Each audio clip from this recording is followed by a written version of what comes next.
Guys, welcome back to my channel. I am Rishabh Sharma and ये हमारा जो है डीएफए का 4th एग्जाम्पल है। इस एग्जाम्पल में क्या कह रहा है, कैसे करना है, देखते हैं। इससे पहले मैंने डीएफए के 3 एग्जाम्पल्स प्लस डीएफए क्या होता है ये पूरा एक्सप्लेन किया है, तो अगर आपने वो वीडियोज़ नहीं देखी हैं तो एक बार आप उनको रेफ़र कर लीजिएगा। आइए स्टार्ट करते हैं हमारा 4th example. Design a DFA which accepts all the string over 0 and 1 in which second symbol is 0 and fourth symbol is 1। तो सबसे पहले लैंग्वेज बनाते हैं। लैंग्वेज क्या बोल रही है कि second symbol 0 and fourth symbol 1, मतलब पहला सिंबल कुछ भी हो फ़र्क नहीं पड़ता, है ना। दूसरा सिंबल होना चाहिए 0, तीसरा सिंबल कुछ भी हो फ़र्क नहीं पड़ता, चौथा सिंबल होना चाहिए 1, इसके बाद कुछ भी हो फ़र्क नहीं पड़ता। ठीक, तो अब देखो, इसमें एक चीज़ याद रखनी है कि हमें यहाँ पे कितने गिवन है। हमें मतलब ये तो पता है ना कि 4 सिंबल्स गिवन है, 4 सिंबल्स। तो इसके जो स्टेट्स बनेंगे वो कितनी बनेंगी, n+1 डैट इज़ 4 + 1 स्टेट्स बनेंगी, है ना। नहीं याद होगा, अगर ये समझ में नहीं आया मैंने क्या बोला तो कोई बात नहीं, छोड़ो इसको, हमें नहीं याद रखने की ज़रूरत। जिसको समझ में आ गया वेल एंड गुड, समझ में नहीं आया तो छोड़ो। सीधा करेंगे हम लोग। क्या, सबसे पहले हमने Q0 दिया, इसके बाद हमने कोई भी डिजिट दे दिया, इधर 0 और 1। इसके बाद हमने क्या किया, Q1 लिया। Q1 से हमें क्या देना है, सिर्फ और सिर्फ 0, सिर्फ और सिर्फ हमने 0 दिया, तो कहाँ पे आ गया ये, Q2 पे आ गया। अब Q2 पे हम क्या देंगे, कुछ भी दे सकते हैं ना, तो 0 या 1 कुछ भी दिया तो ये आ गया Q3 पे। अब Q3 पे हमें क्या देना है, 1 देना है, तो ये आ गया Q4 पे। ठीक, अब इसको अगर हम काउंट करेंगे तो 1 2 3 4 5, 4 + 1 = 5। समझ में आया मैंने क्या बोला था। मैंने क्या कहा था कि हमें क्या पता है कि 4 सिंबल, मतलब 4th पोजीशन तक हमें दे रखी है ना, 4th पोजीशन। तो इसमें ट्रांजिशन डायग्राम कितने बनेंगे, 4, 4 + 1 डैट इज़ 5, मतलब 1 2 3 4 5 ट्रांजिशन स्टेट्स इसमें बनेंगी।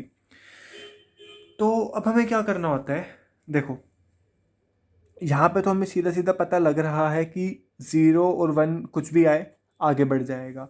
अब इस पे 0 आया तो आगे बढ़ जाएगा, बट अगर 1 आया तो क्या करना है, हमें क्या करेंगे। 1 आया तो 1 पे अगर ये आगे बढ़ जाएगा तो कंडीशन फॉल्स हो जाएगी हमारी, है ना। कंडीशन फॉल्स क्यों हो जाएगी, क्योंकि ये कह रहा है सेकंड प्लेस पे हमारे पास सिर्फ और सिर्फ 0 होना चाहिए। तो देखो 1 के लिए मेरे पास कितने ऑप्शन है, या तो मैं इसको आगे भेजूँ, या मैं इसका सेल्फ लूप लगाऊं, या मैं इसको ट्रैप करूं, या मैं इसको वापस भेजूं। समझ रहे हो। तो देखो अब एग्जांपल लेके चलते हैं। मैं बात कर रहा हूं 1 0 1 1 0 0, ये स्ट्रिंग हमें देना है। ठीक है, अब मैंने क्या किया, सबसे पहले मैंने 1 डाला। 1 डालते कहाँ पे आ गया, ये Q1 पे आ गया। ठीक, उसके बाद 1 डालती Q1 पे आ गया। अब मैंने सेकंड 0 होना चाहिए, 0 डालती ये Q2 पे आ गया, है ना। इसके बाद क्या होगा, इसके बाद इसने बोला कि 1 डालते ही Q3 पे आ गया, ठीक है। 1 डाला हमने Q4 पे आ गया, ठीक है। अब देखो, अब यहाँ पे क्या है, 0 0 आ सकता है, कोई दिक्कत नहीं है। 1 0 के बाद 1 भी आ सकता है, कोई दिक्कत नहीं है। हमने यहाँ पे कर दिया, क्या कर दिया, 0 और 1 का हमने यहाँ पे लूप लग जाएगा।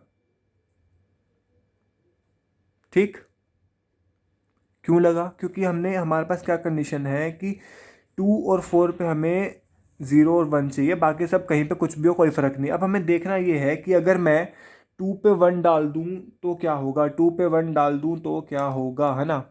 अब देखो एक एग्जांपल और लेते हैं कि 1 1 1 1 0 0, ठीक है। अब देखो 1 डाला, यहाँ पे आ गई, ठीक। अब ये कह रहा है यहाँ पे अगर मैं 1 डालूंगा तो मेरा आगे नहीं जाना चाहिए, है ना। 1 डालूंगा तो मेरा आगे नहीं जाना चाहिए, मतलब मैं यहाँ पे 1 तो लिखूंगा नहीं। अब बची क्या क्या कंडीशन, या तो मैं 1 का लूप लगाऊं, या तो मैं 1 का लूप लगाऊं। तो मैं 1 का लूप भी नहीं लगा सकता, क्यों? क्योंकि इसने मना ही कर रखा है कि मुझे सेकंड प्लेस पे 1 चाहिए ही नहीं। तो मेरे पास सिर्फ एक ऑप्शन बचता है, क्या? कि मैं इसको यहाँ पे क्या कर दूँ, ट्रैप कर दूँ 1 को। ये मैंने कर दिया ट्रैप, ठीक। ऐसे ही इस पोजीशन पे हमें 0 नहीं चाहिए, तो यहाँ पे मैं 0 को ट्रैप कर दूंगा, ठीक है। अब इसमें आप कोई सी भी वैल्यूज डाल दो, तो हमारा जो ये DFA है, प्रॉपर DFA बन चुका है। किसके लिए? जिसमें सेकंड प्लेस पे 0 और फोर्थ प्लेस पे 1 है, उसके लिए, है ना। तो थोड़ा सा हमें जो है अपने लॉजिक लगा के दिमाग को वर्क करवाना है कि किस डायरेक्शन में कहाँ पे क्या हो रहा है, क्या क्या हो सकता है ना। तो ऐसे ही अब देखो, यहाँ से हमने 0 डाला तो यहाँ चला जाएगा। अब यहाँ पे अगर 0 आएगा तो आगे बढ़ जाएगा, 1 आएगा तो ट्रैप हो जाएगा। अगर आगे बढ़ गया तो कुछ भी डालो, कोई फ़र्क नहीं है। उसके बाद क्या होगा, अगर इस स्टेट पे 1 आएगा तो आगे बढ़ जाएगा, 0 आएगा तो वापस से ट्रैप हो जाएगा। तो ये हमारा DFA बन गया। सो नेक्स्ट वीडियो में इसका एक थोड़ा कॉम्प्लेक्स जो एग्जांपल है वो हम लोग देखेंगे, एंड उसके बाद हम लोग फर्दर मूव करेंगे NFA पे। So guys, thanks for watching. अगर आपको अच्छा लगा हो तो मुझे कमेंट करके प्लीज़ बताना। So thanks lot.